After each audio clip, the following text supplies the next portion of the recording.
is he connecting the oil and the lamps? Good works. Let your light so shine before men that they may see your good works and glorify God in heaven. And we've already seen in the book of Revelation that our good works are our wedding garments that we're sewing for ourselves now. Go back to Revelation 19 and read that. Or go back to the videos and see those. I've already mentioned it. I want to make sure, I want to keep on time here. Okay? So these lampstands, these lamps and lampstands are the churches, the 7 churches. And where is Jesus in relationship to the churches? In the center of it all. You see that? That's important. He goes, in other words, he's saying, I'm in the midst of all of y'all. I know what's going on. I know what's happening. Now, what about these stars in his hand? What are they? Angels. Angels. Okay, let's go back to Revelation chapter 1. As for the mystery of the 7 stars are the angels of the 7 churches. The angels of the 7 churches. Okay? Now that's a little strange. It's like, what do you mean the angels to the churches?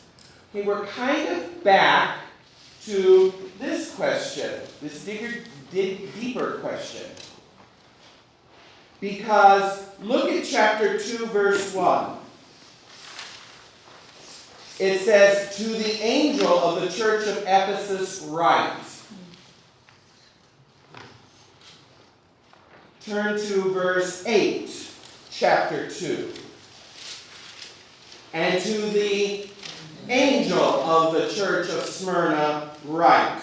Jump to verse 12. To the angel of the church in Pergamum write.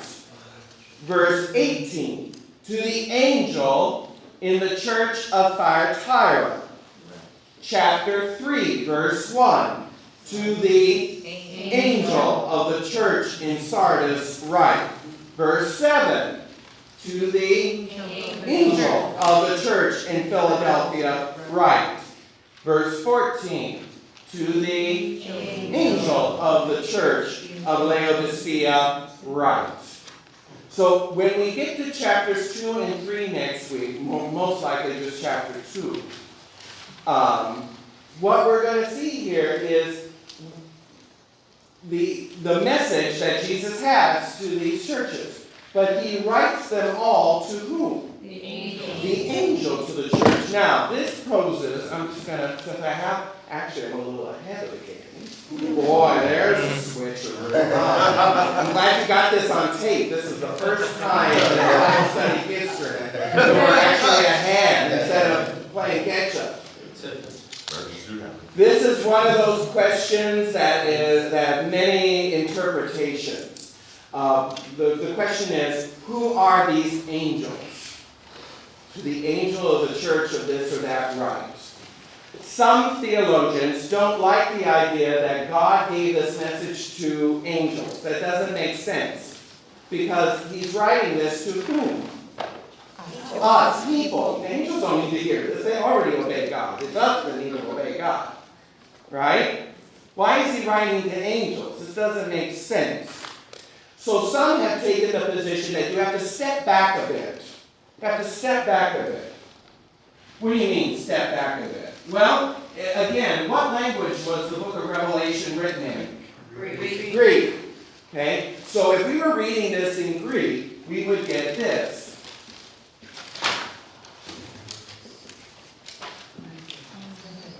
Angelos. Okay? To the angelos of the church of Smyrna, right. To the angelos of the church of Philadelphia, right, etc. The word in Greek simply means messenger. So some have interpreted this as what Jesus holds in his hand are not angels, but the messengers, or perhaps the pastors of these churches. To the pastor of the church of Smyrna, write. To the pastor of Ephesus, write. To the pastor of Sardis, write. And so they feel more comfortable with this being pastors than angels being angelic beings. Okay, so that's one interpretation as to whom are they writing. That the angelos are messengers or the pastors of the churches, of the 7 churches. Okay? What do I mean by messengers? Some take the position that the messengers are the ones that deliver the initial vision to each of the churches. Okay? So like they sent representatives to John, and he said, well, give this message to each of them to send back to their churches. So it means messenger. Or some say, well, I don't think that they had this kind of postal service available to John in exile. Most likely he wrote this to be given to the pastors of the churches. Okay? Yes, Seth? I was just going to say something that's kind of interesting about this. I think that they also did that to establish some sort of leadership and to humanize that part of the message too, because it shows, that it's not just a divine message, but it's also so that humans are to take up that responsibility to pass it on to the churches and be the light. Otherwise, that's a good way of looking at it, is to humanize it, is to bring it down to us, because the message is for us ultimately. So, like I said, the angels don't need to hear this. They're already holy. They obey God. We don't. Yeah. That's what we need to hear. They don't need to hear it. Yeah. Also, just to look at the symbolism, like if the lampstand are the churches, that's something that's very much like stuck to the earth. It's on the ground, versus the stars, which represent the angels. The stars are up in the sky. Oh. It's not an earthly thing. It's a symbol. Oh, that's a very good way of it. So it's covering both heaven and earth, is what you're saying. This message is to cover both heaven and earth. I like that actually. Well, I like that. If angels meant messenger, like human messengers on earth, then he maybe wouldn't have used stars as the symbol for that, because stars are up in the sky, versus the lampstands on the earth and the churches are on the earth. Oh, I like that. Very good. That leads us to the second interpretation. Wow, she's done a plan. I didn't pay her to do that. That's great. Good on you. And she's from Canada, people.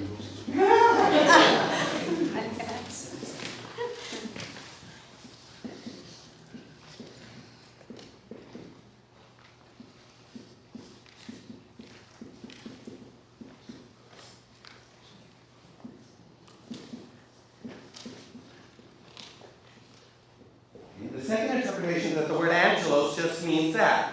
Angels. Because of a number of reasons. One, this is the consistent translation that we use for this word. Everywhere else in the New Testament, when it says angelos, with few exceptions, it is meant to mean angels, especially in the context. Like the angelos appeared to Zechariah in the temple.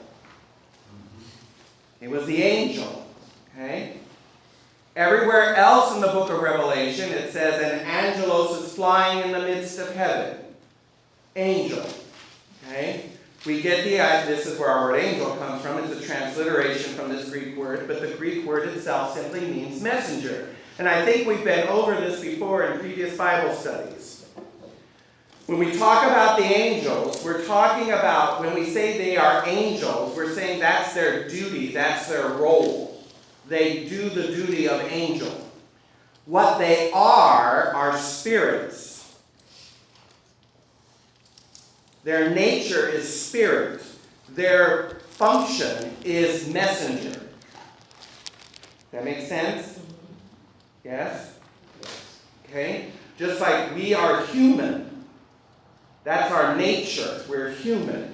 What we do is father, mother, brother, sister, cousin, priest, nun, deacon, student, husband, wife. Okay, that's our duty. That's what we do. Okay, but that's not what we are. What we are is human. When we talk about the angels, what they are spirits. That's their nature. Their nature is spirit. What they do is present messages. They give messages by God. Okay? Yes? So if I'm to understand that the first book was to John in Revelation as he came to him, if God is divine power, why are we having such a hard time having to explain the word angels if we know he's divine? A message is a message. And I mean, if he felt it, why should we question it? It's as if we question the angel that visited Mary. Why would we don't question if it was an angel or a messenger? We don't question it. So why are we questioning it in the book of Revelations if it's a dream and if it's something that is supposed to be prophesied to us? Yes. The reason is that theologians like to wrangle ideas. And I put that kind of tongue-in-cheek, but they really want to get to the real meaning. And some have a difficult time with, why are you writing this to angels? You know, why does Jesus say, write this to the angel of the church of Sardis? Write this to the angel of Thyatira. Write this to the angel of Ephesus. Why not write it to me? Because that's who's ultimately going to read it. Like I said, angels don't need to hear this. We do. Okay? Now I'm going to give you my explanation for this. I'm of the opinion that the angels are whom it's addressed. Why? Because they are the spirit. It's a message of spiritual importance. And God has placed these spirits in charge of the churches as a governance of the universe. God has placed angels from the highest of heaven to every person here in this room. Every one of you has a unique angel in charge of you. His duty is to try and get you into heaven one way or the other. And in my case, it's usually by kicking and screaming. Okay? I'm sure my angel's going, what is wrong with this fool? What is the matter with him? You know? And it's like, that's why you got to bring me in there, bro. I need your help. And to realize that we have this guardian angel, but it shows a bigger spiritual organization. And we spent a lot of time in Daniel about angels, remember? Just to briefly, ever so briefly, and we'll review this again next week when we get deeper into each of these churches, is to say this. From the highest of heavens to the very individuals here on earth, God has placed angels to govern and guard his whole creation. It is not that surprising that God has put angels in charge of each of his churches. And by addressing the angel, he's addressing the spiritual potentate power behind the churches. Am I making sense here? And he's saying, by speaking to the spiritual power that's in charge of this church, I'm speaking to you because this is what you have to align yourself up with. So that would be the monsignors, the archbishops, all of that, yes. Our visible hierarchy is a reflection of the spiritual hierarchy that's behind it. So we have the Holy Father, okay, who is the prime minister of the church, visible to us. Who's the real head of the church? Jesus. Do we see him? No. He's in heaven and in our tabernacles, right?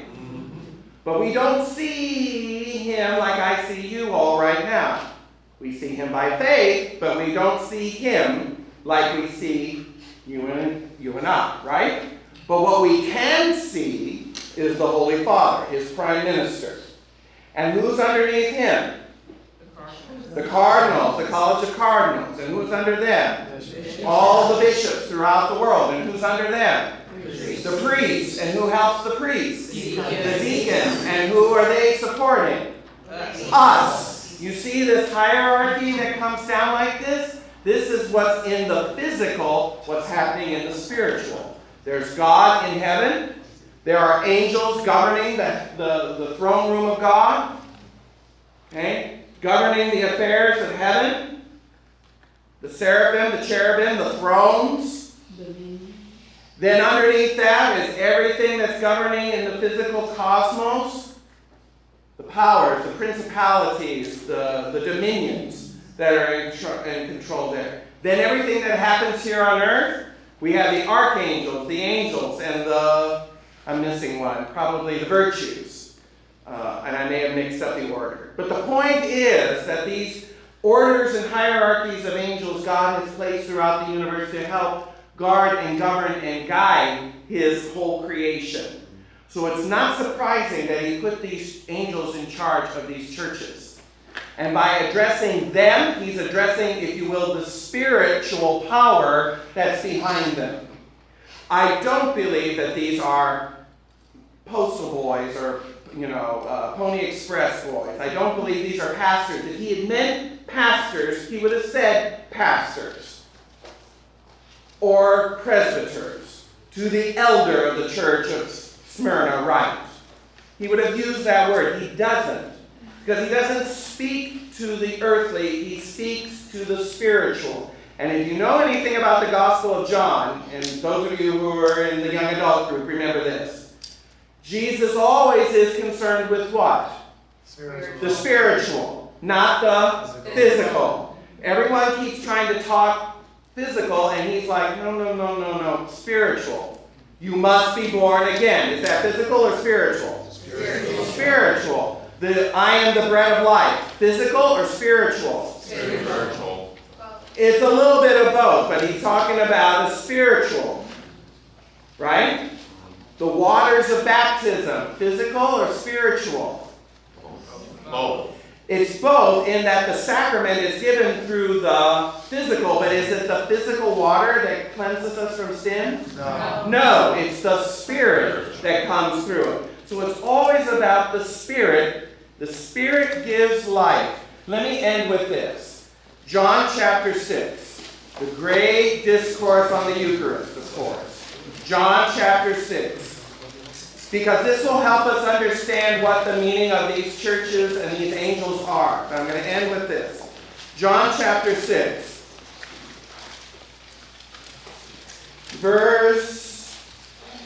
I'm just going to jump to verse 63. John 6:63, page 84 in the New Testament, if you have my Bible. John 6:63. This is Jesus speaking. It is the Spirit that gives life. The flesh is of no avail. The words I have spoken to you are spirit and life. Do you get that? If the words that Jesus spoke about the Eucharist are spirit and life, when we read in the Revelation, these words to the churches, and he's speaking to the angels, he's talking about the spirit of these churches. He's giving them a spiritual x-ray of their condition. He's not concerned about their physical lives as he is about their spiritual health. You with me? Because this physical life will end at one point. It will end. Everyone that Jesus cured or raised from the dead eventually died again. Right? The physical is well and good, but it's only temporary.